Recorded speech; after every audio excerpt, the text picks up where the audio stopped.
David Diaba, vous êtes prêtre, togolais, en études ici à Lyon, à l'Université catholique. Oui. Comment est-ce que vous jugez l'intervention militaire de la France au Mali? Je trouve que c'est une très bonne chose. Il fallait aider le Mali à se libérer de cette méchanceté, de cette cruauté.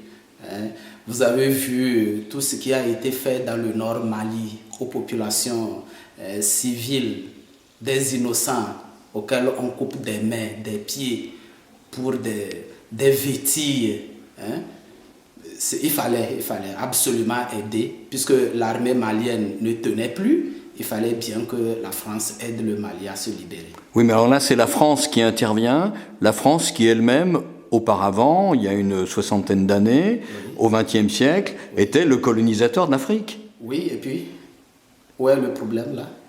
Mais je ne sais pas, ça vous ne semble pas bizarre? Non, il n'y a aucune bizarrerie là-dedans. Je trouve que c'est tout à fait normal. Le président malien a fait appel à la France. La France a répondu. Si un autre pays d'Afrique avait les moyens de venir en aide au Mali, comme la France l'a fait, je crois que ce pays africain aurait agi de la même manière et on n'aurait pas parlé de colonisation. Ma dernière question, vous êtes prêtre, oui. Donc plutôt penché vers la paix. Alors comment est-ce que vous pouvez soutenir la guerre? Est-ce que vous pensez que votre position est partagée par... Je ne soutiens pas la guerre, mais je soutiens l'intégrité de l'État malien. Il faut distinguer les choses. Je ne suis pas pour la guerre. La guerre ne se justifie pas. Il n'y a pas de raison de justifier la guerre, mais je pense que la façon dont le Mali a été pris de court par ces violents qui se réclament d'une religion, le Mali ne pouvait pas se libérer. Il fallait bien qu'une intervention militaire libère le Mali. Alors est-ce que cette intervention, est-ce qu'une position d'un catholique comme vous, ça peut altérer les relations entre les chrétiens et les musulmans en Afrique? Non, du tout.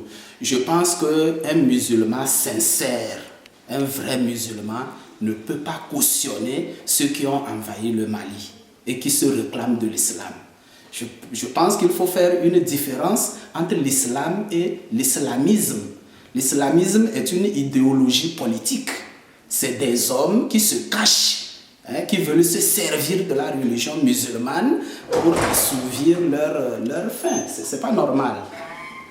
L'islam ne peut pas cautionner, le Coran ne peut pas cautionner ces violences-là. Ce n'est pas vrai.